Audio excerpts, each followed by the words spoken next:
وَإِذْ جَعَلْنَا الْبَيْتَ مَثَابَةً لِلنَّاسِ وَأَمْنًا، اور جب ہم نے بنایا اس گھر کو یعنی خانہ کعبہ کو مرکز لوگوں کے لیے اور امن کی جگہ، اور انہیں حکم دیا کہ بنا لو ابراہیم کے کھڑے ہونے کی جگہ کو جائے نماز۔ یہ اعزاز ہے حضرت ابراہیم کا، جہاں میرے خلیل کے قدم لگے ہیں وہاں پیشانی رگڑو، چونکہ میں انہیں پیشوا بنا دیا ہے۔ اور ہم نے تاکید کر دی ابراہیم اور حضرت اسماعیل علیہ السلام کو کہ خوب صاف ستھرا رکھنا میرے گھر کو۔ تو مسجدوں کی صفائی کتنا بابرکت کام ہے۔ یہ ہم نے آج کل خادم رکھ لے ہوئے ہیں جو مسجدوں کو صاف کرتے ہیں، اچھی بات ہے، اور ان کی تنخواہ اگر ہم دیتے تو ہمارا حصہ تو ہو جاتا ہے، لیکن ضرور کبھی ایسا کیا کرو کہ اپنے ہاتھ سے مسجد صاف کیا کرو۔ یہ وہ کام ہے جس کا حکم اللہ نے اپنے پیغمبروں کو دیا ہے۔ کتنی بڑی بات ہے، نبیوں کو پیغمبروں کو حکم دیا کہ میرے گھر کو صاف رکھو۔ اللہ اکبر، یہ عہد لیا، وعدہ لیا حضرت ابراہیم سے اور حضرت اسماعیل سے، ان طہرا بیتی للطائفین، کہ صاف ستھرا رکھنا میرا گھر طواف کرنے والوں کے لیے، والعاکفین، اور اعتکاف میں بیٹھنے والوں کے لیے، والرکع السجود، اور رکوع و سجود کرنے والوں کے لیے۔ تو اللہ کے گھر کی صفائی، اللہ اکبر، کہتے ہیں دل صاف کرتی ہے۔ اللہ کے گھر کو صاف کرو گے تو دل صاف ہوگا۔ مسجد نبوی میں ایک بوڑھی خاتون تھی جو مسجد کو صاف کیا کرتی تھی۔ یہ ہمارے دیہاتوں میں پہلے ہوتا تھا، صبح بچے جب پڑھ کے چلے جاتے تو مائیاں آتی اور مسجدیں صاف کرتی تھیں۔ تو وہ بوڑھی حبشیہ خاتون تھی، فوت ہو گئی۔ تو حضور نے ایک دن فرمایا کہ میں کتنے دنوں سے اسے دیکھ نہیں رہا۔ صحابہ نے عرض کی حضور وہ تو فوت ہو گئی ہے۔ تو کہا تم نے مجھے بتایا نہیں اس کے جنازے کے لیے۔ کہا وہ ایک عام سی عورت تھی اور آپ کے کندھوں پہ نبوت کی اہم ذمہ داریاں۔ تو ہم نے کہا کہ وہ کوئی اتنا ضروری نہیں ہے۔ فرمایا تم نے اس کو عام سمجھا ہے جو اللہ کے گھر کی صفائی کرتی تھی۔ کہا مجھے اس کی قبر پہ لے چلو۔ حضور صحابہ کو ساتھ لے کے اس کی قبر پہ گئے، وہاں جا کے حضور نے دعا کی۔ تو مسجدوں کی صفائی یہ معمول زندگی کا رکھو۔ میں بڑے اچھے لوگوں کو دیکھا ہے ایک ملک میں کہ بڑے پڑھے لکھے نوجوان اور سمجھدار بچے، انہوں نے اپنی ڈیوٹیاں مسجد کی ٹوٹیوں پہ اور مسجد کی لیٹرینوں پہ لگائی ہوئی ہیں۔ اور میں ایسے لوگوں کو بھی جانتا ہوں جنہوں نے مسجدوں کی خدمت کی، اللہ نے پھر ان کو بڑا نوازا ہے۔ تو ضرور خادم ہو بھی کسی مسجد میں تو پھر بھی مسجد کی صفائی کبھی کبھی جو ہے وہ کر لیا کریں، اور کبھی وقت نکال کر 2 مہینے کے بعد، مہینے کے بعد کبھی لنگوٹا کس کے تو مسجد کی صفائی کریں، انشاءاللہ اس کی برکتیں ہوں گی، کیونکہ یہ وہ وظیفہ ہے جو اللہ نے پیغمبروں کو دیا ہے کہ میرے گھر کی صفائی کریں۔ المجادلہ کے اندر اتنا ادب سکھایا، یا ایھا الذین آمنوا اذا ناجیتم الرسول فقدموا بین یدی نجواکم صدقہ۔ اے ایمان والو، جب میرے نبی علیہ السلام سے بات کرنے کا ارادہ ہو تو ایسے نہ آ جایا کرو، پہلے گھر جاؤ، پھر صدقہ لو، پھر فقیر ڈھونڈو، پھر خیرات کرو، پھر میرے نبی کی چوکھٹ پہ آؤ، تمہیں پتہ چلے کس بارگاہ میں جا رہے ہیں۔ جس طرح نماز سے پہلے وضو کیا جاتا ہے، حضور سے ملاقات کرنی ہے تو پہلے صدقہ کرو۔ یہ آیت کریمہ نازل ہوئی، حضرت علی المرتضیٰ نے کچھ صدقہ کیا اور حضور کی خدمت میں آئے اور 10 مسائل پوچھے، فوراً حکم منسوخ کر دیا گیا۔ حکم منسوخ کیوں کیا گیا؟ صحابہ غریب ہیں، تو غریب لوگ تو پھر حضور سے کوئی بات نہیں پوچھ سکیں گے، وہ تو حضور سے سرگوشی نہیں کر سکیں گے، کوئی مسئلہ دریافت نہیں کر سکیں گے۔ تو صحابہ کی غربت کا لحاظ کرتے ہوئے اس آیت کریمہ کا وجوب اٹھا لیا گیا، اس کو منسوخ کر دیا گیا۔ مجھے آپ یہ بتائیں، سادہ سا سوال ہے، کیا اللہ کو آیت کریمہ کے نازل کرنے کے بعد پتہ چلا کہ یہ صحابہ غریب ہیں، یا اللہ کو پہلے ہی پتہ تھا؟ تو پھر اللہ کو جب پہلے ہی پتہ تھا تو پھر حکم نازل ہی کیوں کیا؟ تو اس سے ایک شعور دینا مقصود تھا کہ تمہاری غربت کا لحاظ رکھتے ہوئے حکم واپس لے رہے ہیں، ورنہ میرے محبوب کی آبرو کا تقاضا یہی ہے کہ پہلے صدقہ کیا کرو، پھر میرے محبوب کی چوکھٹ پہ آیا کرو۔ تو یہ بتائیے کتنی حساس اور کتنی نازک بارگاہ ہے۔ اور پھر آگے ارشاد فرمایا اسی صورت میں، اے ایمان والو، میرے نبی کی آواز سے آواز بھی اونچی نہ کرو۔ اگر تمہاری آواز بھی اونچی ہو گئی، عمل ضائع کر دوں گا اور تمہیں خبر بھی نہیں ہونے دوں گا۔ یہ کتنی سخت مار ہے کہ صرف آواز اور لہجہ بلند ہو گیا تو عمل اکارت ہو جائیں گے، سب کچھ لٹ جائے گا اور تمہارے نامہ اعمال زیرو ہو جائیں گے، اور تمہیں پتہ بھی نہیں ہوگا۔ تم کہو گے اکاؤنٹ میں بڑے پیسے ہیں، اکاؤنٹ بھرا پڑا ہے، لیکن لٹ جاؤ گے اگر تمہارا لہجہ بھی بلند ہو گیا۔ امام مالک نے اللہ اکبر 40 سال تک حضور کے روضہ انور کے پاس بیٹھ کے درس حدیث دیا ہے، اور 40 سال میں ایک بار بھی ایسا نہیں ہوا کہ حدیث کے کتاب کے ورق کے پلٹنے کی آواز بھی پیدا ہوئی۔ یہ محبت والوں کا انداز زندگی ہے۔ حضرت صاحب بن یزید کہتے ہیں، میں مسجد نبوی کے کونے میں بیٹھا تھا، کسی نے مجھے کنکر مارا، اور جب کنکر مارا تو میں نے پلٹ کے دیکھا تو وہ حضرت عمر تھے رضی اللہ تعالیٰ عنہ۔ تو میں نے اٹھ کے ان کے پاس جا کے حاضری دی، اور میں نے کہا آپ نے مجھے کنکر کیوں مارا ہے؟ تو وہ کہنے لگے وہ فلاں 2 آدمی جو باتیں کر رہے ہیں ان کو بلا کے لاؤ۔ تو میں ان کو بلا کے لے گیا۔ حضرت عمر نے ان سے پوچھا تم کہاں کے رہنے والے؟ انہوں نے کہا جی ہم طائف سے آئے ہیں۔ تو حضرت عمر نے فرمایا اگر تم اہل مدینہ سے ہوتے میں تمہیں سزا دیتا، تم بلند آواز سے بول رہے ہو، جانتے نہیں یہ مسجد رسول اللہ کی ہے؟ تو یہ اتنی نازک اور اتنی حساس بارگاہ ہے۔ علامہ اقبال علیہ رحمہ تو کہا کرتے تھے کہ لوگ باتیں کرتے ہیں، میں تو یہ بھی گوارا نہیں کرتا کہ کوئی یہ کہے کہ تیرے پیغمبر کے کپڑے بھی میلے تھے، میں تو اس کی بھی گوارا نہیں کرتا۔ وہ شاعروں کا ایک مزاج ہوتا ہے نا۔ تو کوئی بندہ گیا ایران تو واپس آیا تو اقبال سے ملا، تو فارسی زبان تو بڑی میٹھی ہے، تو وہ کہتے ہیں فارسی شکر کی طرح میٹھی ہے۔ تو وہ باتوں باتوں میں اس نے علامہ اقبال سے کہا کہ فارسی تو پھر فارسی ہے، عربی تو اونٹوں کی زبان ہے۔ تو اقبال جو بڑی محبت سے باتیں سن رہے تھے اور ادب پہ گفتگو کر رہے تھے، اٹھ کے کھڑے ہو گئے، رنگ سرخ ہو گیا، کہا نکل جا یہاں سے، تو میرے رسول کی زبان کو اونٹوں کی زبان کہہ رہے ہیں۔ تو یہ غیرت عشق رسول ہوتی ہے، یعنی اتنی بات بھی اہل محبت کے لیے گراں ہوتی ہے، اور عقیدتوں کے رشتے کتنے نازک اور کتنے حساس ہوتے ہیں۔ تو حضور علیہ السلام کے ساتھ ہمارا جو رشتہ ہے وہ انتہائی حساس ہے اور انتہائی نازک رشتہ ہے، اور اس رشتے کو محفوظ رکھنا ہماری ذمہ داری ہے۔ اللہ مجھے آپ کو حضور کے نام پر، حضور کی محبت پر، حضور کی الفت پر اور حضور علیہ الصلوۃ والسلام کی یادوں میں اپنی زندگی کی ایک ایک ساتھ کو گزار دینے کی توفیق نصیب فرمائے۔ اقبال نے تو جو ہے وہ اپنی ساری زندگی کا خلاصہ ان 2 لفظوں میں نچوڑ دیا کہ محمد سے وفا تو نے تو ہم تیرے ہیں، یہ جہاں چیز ہے کیا لوح و قلم تیرے ہیں۔ ایسے منظر ہم نے اپنی آنکھوں سے دیکھے ہیں کہ جنہوں نے حضور سے وفا کی ہے، پھر لوگوں نے آنکھوں کی پتلیوں پہ انہیں رکھا ہے اور عزتوں کی مسندوں پہ بٹھایا ہے، اور تکریم و اعزاز انہیں وہ نصیب ہوا کہ 7 اقلیم کا شہنشاہ بھی وہ عزت نہیں پا سکا جو ایک گمنام سپاہی پا لیتا ہے۔ تو یہ عزتوں کی معراج ہے جو حضور کے نام سے نصیب ہوتی ہے۔ وآخر دعوانا ان الانسان لربہ لکنود، بے شک انسان، یہ بھولا ہوا شخص، انسان نسیان سے بنا ہے، یہ بھولا ہوا شخص اپنے رب کا ناشکر ہے۔ وَإِنَّهُ عَلَىٰ ذَلِكَ لَشَهِيدٌ، اور بے شک اس بات پہ یہ خود گواہ ہے، یعنی یہ ناشکرہ ہے، اس نے اللہ کی نعمتوں کا شکر ادا نہیں کیا۔ اس پر کسی دلیل کی ضرورت نہیں ہے کہ خارج سے کوئی دلیل لائی جائے، گواہ کھڑے کیے جائیں، کوئی ضرورت نہیں ہے، یہ خود جانتا ہے۔ وَإِنَّهُ عَلَىٰ ذَلِكَ لَشَهِيدٌ، اس پہ خود گواہ ہے کہ ناشکرہ ہے۔ انسان تدبر کر لے، غور کر لے، کتنی بڑی سعادتیں اس کو عطا کی گئی ہیں، کتنی دولتیں اور نعمتیں دی گئی ہیں، لیکن ان کے شکر کا حق اس نے ادا نہیں کیا ہے۔ انسان کو قلب و نظر دیے گئے، عالی نصب دماغ دیا گیا، سوچوں اور خیالوں کی ایک کائنات دی گئی، دھڑکتا ہوا دل دیا گیا، نظام تنفس، نظام انہضام دیا گیا، آنکھوں کے چراغ روشن کیے گئے، سماعت کے پردے دیے گئے، خوبصورت گلابی ہونٹ دیے گئے، 32 دانت دیے گئے، زبان دی گئی، بولنے کا سلیقہ دیا، چلنے کے لیے ٹانگیں دی۔ انسان غور تو کرے، کتنی نعمتیں ہیں، کسی کبھی احساس بھی نہیں ہوا۔ یونان کا ایک شخص گزرا ہے اوناسس، یہ دنیا کا کوئی دوسرے کے تیسرے نمبر پہ امیر ترین شخص گزرا ہے۔ ہوا کیا کہ آنکھوں کے یہ جو پپوٹے ہیں ان کے پٹھے کام کرنا چھوڑ گئے۔ ہم نے کبھی سوچا ہی نہیں ہے کہ یہ کتنا بڑا سسٹم قدرت نے لگایا ہوا ہے، ادھر سے تنکا اڑا، ادھر سے آنکھ بند ہو گئی، آٹومیٹک سسٹم لگا ہوا ہے، لیکن اس کے یہ پٹھے ختم ہو گئے۔ اب ڈاکٹر سلوشن ٹیپ لگاتا ہے اور آنکھ بند کر دیتا ہے، آنکھ کھولنی ہوتی ہے تو وہ ٹیپ اتار دیتا ہے اور آنکھ کھول لیتا ہے۔ اللہ اکبر۔ کسی نے اوناسس سے پوچھا کہ زندگی کی سب سے بڑی آرزو، اتنا امیر آدمی ہے دنیا کا، اس نے کہا کاش اپنی مرضی سے اپنی آنکھیں کھول سکوں۔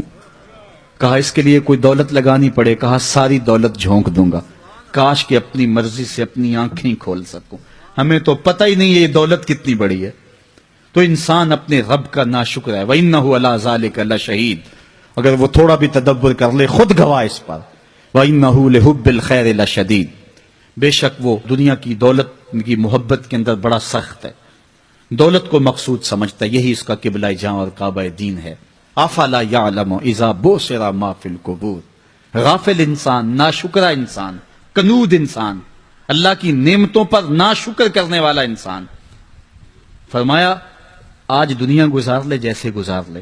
افلا یعلم اذا بوسر ما فی القبور. کیا نہیں جانتا کہ جب قبروں سے اٹھایا جائے گا، جو کچھ ہے قبروں سے وہ باہر اچھال دیا جائے گا. ماں کی عمومیت کے اندر صرف مردے ہی نہیں آتے، زمین کے خزانے اور دفینے بھی آتے ہیں. وہ وقت آئے گا کہ قبروں میں سے جو کچھ ہے وہ سب کچھ اچھال دیا جائے گا. وَحُصِّلَ مَا فِي الصُّدُورِ. اور جو کچھ سینوں میں ہے وہ بھی باہر کر لیا جائے گا. جو چھپے ہوئے راز ہیں وہ بھی نکال دیے جائیں گے. یوم تبلی السرائر فما لہ من قوت ولا ناصر. اس دن سارے راز اگل دیے جائیں گے اور کوئی کسی کی مدد نہیں کر پائے گا. سینوں کی نیتیں ظاہر ہو جائیں گی. آج کسی کے عمل کو دیکھ کر کے اچھا برا ہونے کا اندازہ کر سکتے ہیں. نیت کا حسن اور نیت کی بدی کا ہم علم نہیں رکھتے. ہمارے پاس کوئی پیمانہ نہیں ہے کہ کسی شخص کی نیت کا جو ہے وہ ہم ماپ کر سکیں کہ اس کی نیت ٹھیک ہے یا غلط ہے. لیکن کل قیامت کے دن سینوں سے نیتیں بھی نکال کے باہر کر دی جائیں گی. جب نیتیں بھی پوشیدہ نہیں رہیں گی تو پھر بچے گا کیا؟ ان ربہم بہم یومئذ لخبیر. اس دن ان کا رب انہیں ہر شے سے باخبر کر دے گا. یہ تھے تمہارے عمل جو چھپ کے کیے تھے. یہ بند کمرے میں داد عیش دی تھی. یہ دل کے اندر غلاظت تھی. یہ تمہارے باطن میں گند تھا. ایک ایک چیز لوگوں کے سامنے رکھ دی جائے گی اور پھر دیکھتے جائیں گے، شرماتے جائیں گے. اے داور حشر میرا نامہ اعمال نہ پوچھ. اس میں کئی پردہ نشینوں کے بھی نام آتے ہیں. مقصود یہ ہے کہ انسان تو اس دنیا پہ بیٹھ نہیں رہنا. قبر میں ہر شے سامنے آ جانی ہے. اپنی کمزوریوں کو دور کر، اور دور کرنے کا طریقہ یہ ہے میرے محمد عربی کی دہلیز پہ آ جا. اور میں زندگی میں اتنا بڑا ہجوم نہیں دیکھا. کوئی کہتا ہے 15 لاکھ تھے، کوئی کہتا ہے 20 لاکھ تھے، کوئی کہتا ہے 40 لاکھ تھے. مجھے نہیں پتا کتنے لاکھ تھے، لیکن اتنا پتا تھا جدھر نظر اٹھاتے تھے انسانوں کا سمندر نظر آتا تھا. اور بازار ہوں، گلیاں ہوں، مکانوں کی چھتیں ہوں. ایک ہجوم بے قراں تھا اور ایک ہجوم عاشقاں تھا، اور محبتوں کے انوکھے مناظر تھے اور عقیدتوں کا ایک روپ تھا. لیکن میں یہ بات بتانا چاہتا ہوں کہ یہ لاکھوں کی تعداد میں لوگ اگر پارلیمنٹ کی طرف مارچ کرتے یا صدر ہاؤس کی طرف مارچ کرتے تو پھر ایک اینٹ بھی نہ بچتی. میں کہتا ہوں کہ تم لوگ پاکستان بنانے والے ہو اور پاکستان کے امن کی ضمانت بھی ہو. جبکہ جذبات بکھرے ہوئے تھے اور حکومت نے سخت ظلم و زیادتی کی تھی اور ان کی فریاد کوئی سننے والا نہیں تھا، اور چوتھا ستون میڈیا بھی خاموش تھا اور بے بسی کی تصویر تھی. تو اس بکھرے ہوئے اجتماع کو کنٹرول کرنا کوئی تماشا لب بام نہیں تھا. لیکن میں ان لوگوں کی حکمت کو سلام کرتا ہوں جنہوں نے دانائی کے ساتھ اتنے بڑے اجتماع کو پر منظم منتشر کیا اور ایک شیشہ بھی نہیں ٹوٹا، ایک گاڑی کے شیشے نہیں ٹوٹے اور ایک دکان نہیں جلی. ہم دکانوں کو کیوں جلاتے؟ یہ ہماری دکانیں ہیں. بسوں کو کیوں جلاتے؟ یہ ہماری بسیں ہیں. اور ہم کیوں ایسا نقصان کرتے؟ ہم اس وطن کے باسی ہیں، اور نہ ہم نے ماضی میں کیا ہے اور نہ آئندہ ہم ایسا مزاج رکھتے ہیں. آج بھی جلوس نکلیں گے، پر امن ہوں گے. ہمارے مشائخ، ہمارے علماء یہ کبھی ایسا کوئی مزاج نہیں رکھتے، یہ امن کی ضمانت دیتے ہیں. علامہ نورانی نے ایک زمانے میں کہا تھا جب لوگوں نے گنیں اٹھا لی اور جہادی تنظیمیں بن گئیں تو ان سے کہا کہ حضرت ہماری جماعت میں بھی کوئی جہادی تنظیم ہونی چاہیے. تو انہوں نے کہا ہماری جہادی تنظیم فوج جو ہے. تو کسی نے کہا حضرت یہ تو کل لوگ چھا جائیں گے اور ہمارے اوپر آ جائیں گے. تو انہوں نے ایک جملہ کہا تھا اگر ہم بھی گنے اٹھا لیں پھر امن کی ضمانت کون دے گا؟ اس لیے ہم پرامن لوگ ہیں، پرامن لوگ ہیں. لیکن ہمیں مایوس کیا ہے حکومت نے. ہم نے صرف ایک فریاد کی تھی کہ اس کو چھوڑ دو. تم نے ریمنڈ ڈیوس کو چھوڑا، تم نے کرپشن کرنے والوں کو چھوڑا.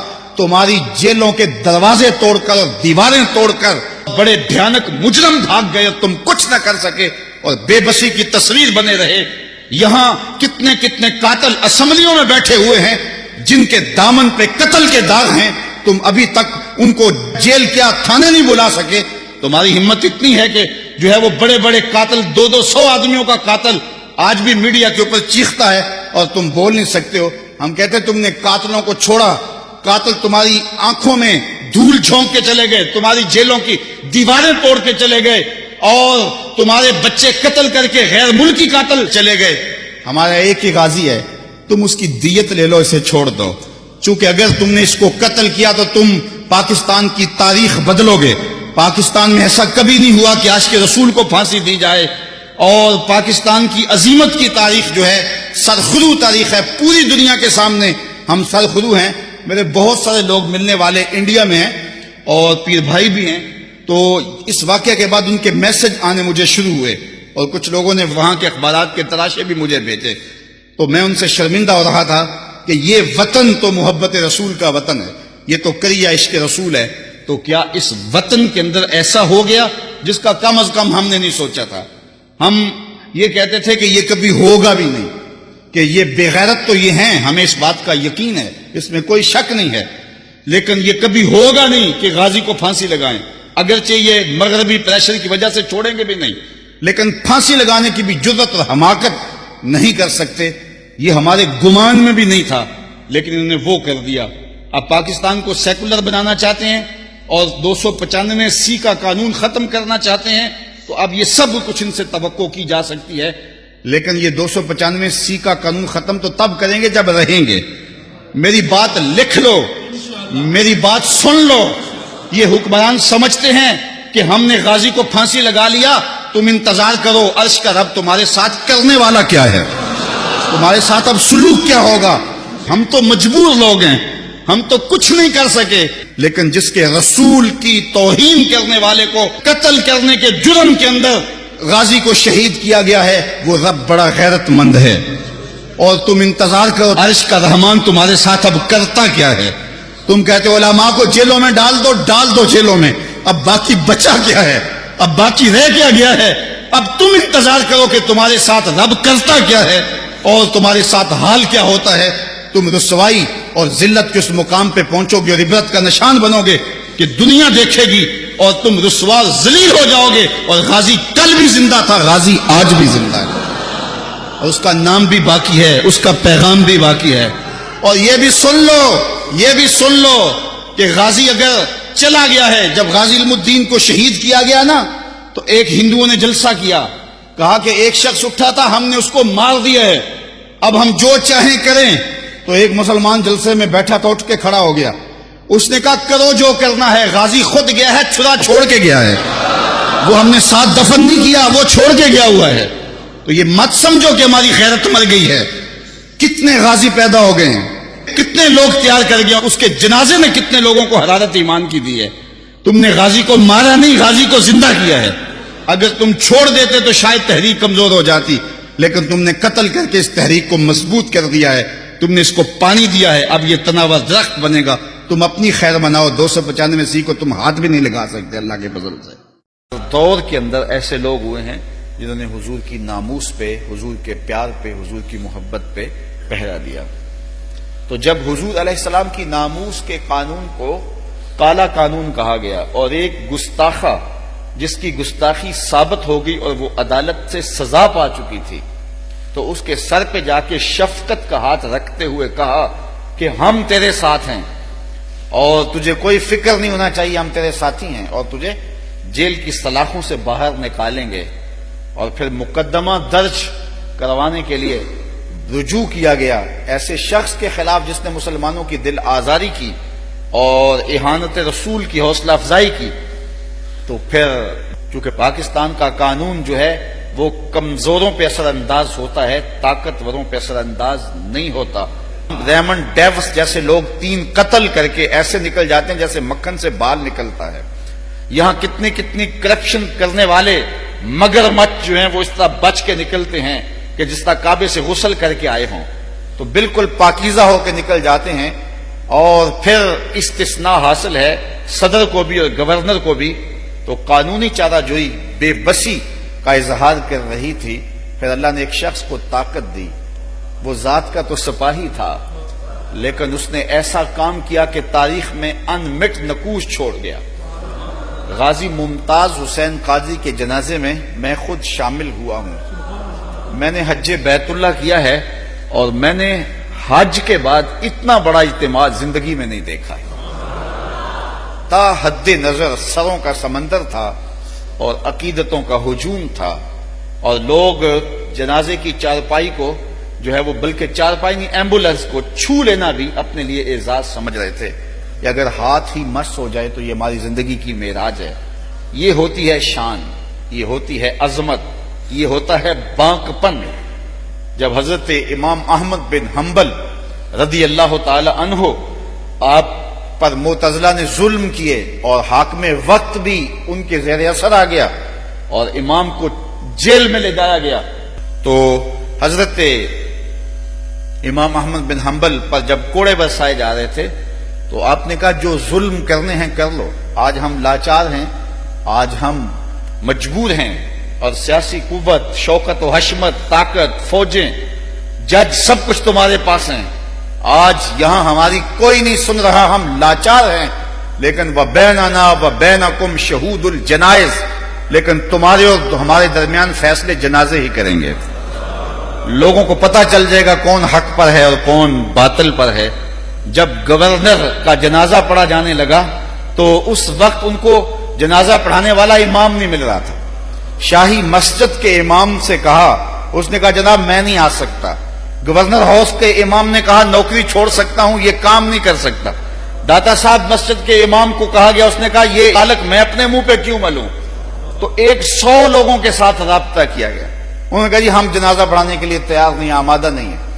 اللہ اکبر۔ پھر ایک شخص کو پکڑ کے لایا گیا، لیکن اس نے شرط پہ جنازہ پڑھایا کہ مجھے اس کے بعد غائب کر دینا، مجھے پاکستان نہ رہنے دینا، اور اس کا جنازہ 3 سیکنڈ میں پڑھا گیا، اور پتہ ہی نہیں کس نے پڑھا کس نے نہیں پڑھا، وہ کیا جنازہ ہونا تھا۔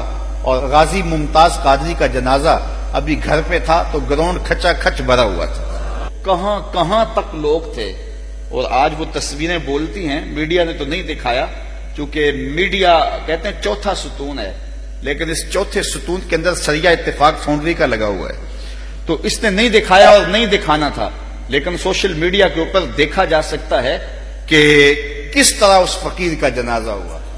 اور میں نے بڑے بڑے جبہ و دستار والے مشائخ کو، جن کے پاس وقت لینے جائیں تو وقت نہیں ملتا، مجمع کے اندر دھکے کھاتے ہوئے دیکھا ہے کہ ایک مرتبہ اس ایمبولینس کو ہاتھ ہی لگا لیں کہ اس فقیر کا جنازہ ہے، اور پھر جس ڈھب سے وہ جنازہ آیا اور جس شان و شوکت سے آیا، تو آنکھیں ڈھونڈ رہی تھی اس منظر کو دیکھنے کے لیے، اور دل تھے کہ سینوں میں لرز رہے تھے، اور ہجوم بے قرار تھا، تا حد نظر لوگوں کا ہجوم تھا، اور عقیدتوں کے منظر نامے تھے، اور سسکیاں، اشک، آہیں، اور جو ہے وہ غم، مسرت کی کیفیات کا ہجوم۔ ایک طرف دکھ تھا کہ ہم کچھ نہیں کر سکے، اور دوسری طرف اس کی قسمت پہ رشک آ رہا تھا کہ ہفت اقلیم کے شہنشاہ کو وہ اعزاز نہ ملا ہوگا جو اعزاز اس فقیر کو نصیب ہو رہا ہے۔ وہ ایک گمنام سپاہی، اسے کون جانتا تھا زمانے کے اندر، آج مشائخ کی آنکھوں کی پتلیوں پہ بیٹھا ہوا تھا، آج وہ دلوں کے اوپر راج کر رہا تھا، آج کلیجے اس کو دیکھ کر کے اور اس کے تربت کو دیکھ کر کے اور اس کے جنازے کو دیکھ کر کے ٹھنڈے ہو رہے تھے۔ کیا انوکھی داستان تو نے رقم کی، یار دنیا سے تو چلے جانا ہی ہے، مرنا تو ساروں نے ہے، لیکن کس بانک پن سے وہ شخص گیا کہ جب گیا تو زمین کے ذرے بھی سلام کر رہے تھے، آسمان کے ستارے بھی سلام کر رہے تھے۔ اہل علم و دانش، اہل فکر، صاحب الرائے اور عوام کیا عقیدتوں کے مناظر دیکھنے کو مل رہے تھے، تو جس ڈھب سے کوئی مقتل میں گیا وہ شان سلامت رہتی ہے، اس جان کی کچھ پرواہ ہی نہیں، یہ جان تو آنی جانی ہے۔ اللہ تعالیٰ جل شانہ کی بارگاہ میں دعا ہے کہ وہ غازی ممتاز کی قبر پہ کروڑوں رحمتوں کا نزول فرمائے۔ یہ بد نصیب دن اس وقت جو ہم دیکھ رہے ہیں، سچی بات یہ ہے کہ 14 صدیوں میں امت مسلمہ پر اتنے بد نصیب دن کبھی نہیں آئے۔ حضرت امام مالک نے کہا تھا کہ 2 ہی باتیں، یا گستاخ رسول زندہ رہے گا یا عاشق رسول زندہ رہے گا۔ دھرتی کے اوپر یہ نہیں ہو سکتا کہ دونوں ایک ساتھ زندہ رہیں۔ ہماری زندگی بے ترتیب کیوں نہیں ہو جاتی؟ ہمارے شب و روز غیر مرتب کیوں نہیں ہو جاتے؟ ہماری زندگی کے تیور جو ہے وہ بدل کیوں نہیں جاتے؟ یہ دن بدنصیب دن ہم نے اپنی آنکھوں سے دیکھے ہیں، لیکن بدنصیب دن ہمارے حکمرانوں کی کرتوتوں کی وجہ سے آئے۔ یہ بات ذہن میں رکھیں، ہم نے اسلام اور مسلمانوں کے اوپر انتہائی کمزور ایام بھی دیکھے۔ بالخصوص جب سلطنت عثمانیہ ٹوٹ گئی، جب مسٹر ہیمپر اور لارنس آف عربیہ کے جاسوس عرب ممالک میں جو ہے وہ امت مسلمہ کو توڑنے کی اور سلطنت عثمانیہ کے ٹکڑے ٹکڑے کرنے کی سازش کر رہے تھے، تو یہ انتہائی کمزور ترین دن تھے۔ ادھر ہمارے حکمران عیاشیوں میں لگے ہوئے، انہی دنوں کا مرثیہ پڑا ہے۔ دیکھ مسجد میں شکست رشتہ تسبیح شیخ اور بت کدے میں برہمن کی پختہ زناری بھی دیکھ، کافروں کی مسلم آئین کا بھی نظارہ کر اور مسلموں کی مسلم آزاری بھی دیکھ، چاک کر دی ترک نادان خلافت کی کباب، سادگی مسلم کی دیکھ اوروں کی عیاری بھی دیکھ۔ بہت چیزیں ہم نے برداشت کی، بہت کچھ ہم نے برداشت کیا، ہمارے ساتھ ان 2-4 اشروں میں تھوڑا کچھ تو نہیں ہوا، لیکن سب کچھ ہم کسی نہ کسی طرح برداشت کر سکتے ہیں، لیکن حضور کی توہین برداشت نہیں کر سکتے۔ اگر اس کو برداشت کر دیں تو میرے پلے رہتا ہی کچھ۔ جہاں میں ان حکمرانوں کو بے غیرت کہتا ہوں، وہاں میں خراج پیش کروں گا سلطان صلاح الدین ایوبی۔ میں کہتا ہوں یہ ہے تخت و تاج کے مالک۔ ان حکمرانوں کی قبروں کے نشان بھی زمانے کو یاد نہیں رہے، اور کتنے سال گزر گئے، ایک وہ حکمران تھے آج بھی دلوں کے تخت پہ بیٹھے۔ سلطان ایوبی کی کہانی کتنی دل آویز ہے، کتنی جرأت آمیز ہے، اور کتنی غیرت والی کہانی ہے۔ انگلستان کے شہزادوں نے ریجی نارڈ نے مسلمانوں کے قافلے کو روک کر کے ان کا سامان لوٹا، اور حاجیوں کے اس قافلے کو کہا کہ بلاؤ اپنے نبی کو جو تمہاری جان چھڑائے۔ دریدہ دہنی جب سلطان ایوبی تک خبر پہنچی تو میں نے کتب میں پڑھا کہ اس کی آنکھوں سے شرارے نکلتے تھے، وہ غصے سے دانت پیستا تھا، اس کی رگیں پھول گئی، اور اس نے 3 مرتبہ قسم کھائی کہ اتنی دیر تک چین کی نیند نہیں سوؤں گا جب تک اس ظالم کو اپنے ہاتھوں سے قتل نہیں کر دے۔ اور پھر پڑھیں تاریخ سلطان ایوبی کی، آج یوں ہی اس کے لیے دل نہیں تڑپتے۔ سلطان ایوبی پھر 3.25 سال تک مسلسل چارپائی پہ اپنی کروٹ نہیں لگائی۔ عشرت کرنے والے حکمران سنیں، یہ تھے حکمران، یہ تھے تخت و تاج کے مالک۔ 3.25 سال تک اس نے چارپائی پہ اپنی کروٹ نہیں لگائی۔ جب نیند تنگ کرتی تھی خیمے کی چوک سے ٹیک لگا کے آنکھوں کی آگ نکال لیتا، وہ جو خیمے کے اندر لکڑی گڑی ہوئی تو اس کے ساتھ ٹیک لگا لیتا، آنکھوں کی آگ نکلی پھر محاذ پہ۔ اس نے وہ بارود والی ہانڈیاں تیار کی، بہت کچھ کیا اس نے دن رات۔ واپس آتا ہے تو نقشے بناتا ہے، جاتا ہے محاذ پہ ڈٹ جاتا ہے۔ 3 سال کے بعد اللہ نے اس کی مراد پوری کی۔ انگلستان کے شہزادے لائن میں کھڑے ہیں، گرفتار ہو۔ بادشاہ نے شاہ گاما کے لیے کرسی پیش کی، نائٹس کو پانی کا آپ خورا دیا، کہا جسے ہم کرسی دیتے ہیں امان دیتے ہیں، جسے آپ خورا دیتے ہیں پانی کو اسے امان دیتے ہیں۔ ہم سفارتی آداب جانتے ہیں، بادشاہوں کو قتل نہیں کیا کرتے، تمہیں آزاد کرتے ہیں۔ لیکن جب ریجی نارڈ پہ نظر پڑی تو سلطان صلاح الدین ایوبی آپے سے باہر ہو گیا۔ وہ غصے سے دانت پیستا ہوا آگے بڑھا اور اس کو گرے باندھ سے پکڑ کے پٹک کے زمین پہ مارا، اور چھاتی پہ بیٹھ کے اس کے بدن کی بوٹیاں کرتے ہوئے کہا، او کتے، تو نے کہا تھا بلاؤ اپنے نبی محمد کو، محمد عربی نے اپنا نوکر بھیج دیا ہے، محمد عربی نے اپنا نوکر بھیج دیا ہے جو تیری خبر لے گا، اور اس کی ٹکا بوٹی کر کے رکھ دی۔ سلطان نور الدین زنگی کی کہانی بھی آپ نے سنی ہوگی۔ حضور خواب میں ملے، کہا نور الدین 2 کتے مجھ کو تنگ کر رہے ہیں۔ سلطان اسی وقت اٹھا، لبیک یا رسول اللہ کہتے ہوئے حضور کے شہر نور کی طرف چل پڑا۔ 18-19 دن کے بعد وہاں پہنچتا ہے، 40 لوگوں کو اپنے ہمراہ لیے پیچھے سے خزانے اور لوگ جمع، کہا کہ تم میرے پیچھے آ جاؤ۔ مدینے میں کوئی غیر معمولی واقعہ ہو گیا، پھر سارے مدینے کو بلایا اور ان کو کھانا کھلایا، لیکن جو 2 شخص دکھائے گئے تھے وہ نظر نہیں آئے۔ کہا کوئی رہ تو نہیں گیا؟ کہا 2 صوفی درویش آدمی اللہ اللہ کرتے ہیں، دن کو روزہ رکھتے ہیں، وہ نہیں آئے۔ کہا بلاؤ انہیں۔ بلایا گیا تو بادشاہ نے پہچان لیا، یہ تو وہی۔ کہا ادھر کیا لینے آئے ہو؟ کہا اللہ اللہ کرتے ہیں۔ کہا چلو۔ ان کے حجرے میں چلا گیا، دیکھا تو قالین بچھا ہوا ہے، کوئی آثار نہیں ہے، قالین اٹھایا نیچے پٹا پڑا ہوا، اٹھایا تو نیچے سے سرنگ تھی۔ وہ حضور کے جسد اطہر کو نکالنے کی سازش کر رہے تھے، سارا دن مٹی نکالتے، رات کو بقیع کے قبرستان میں پھینکا۔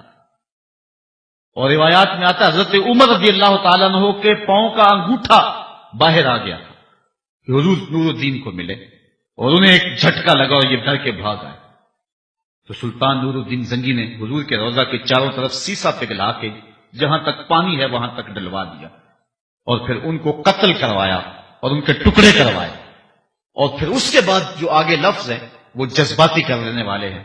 سلطان پھر مدینے کی گلیوں میں روتا پھرتا تھا اور روتا روتا کہتا تھا، حضور یہ میری نوکری، کروڑوں انسان بچتے ہیں، آپ کا شکریہ کہ یہ نوکری آپ نے مجھے عطا کی۔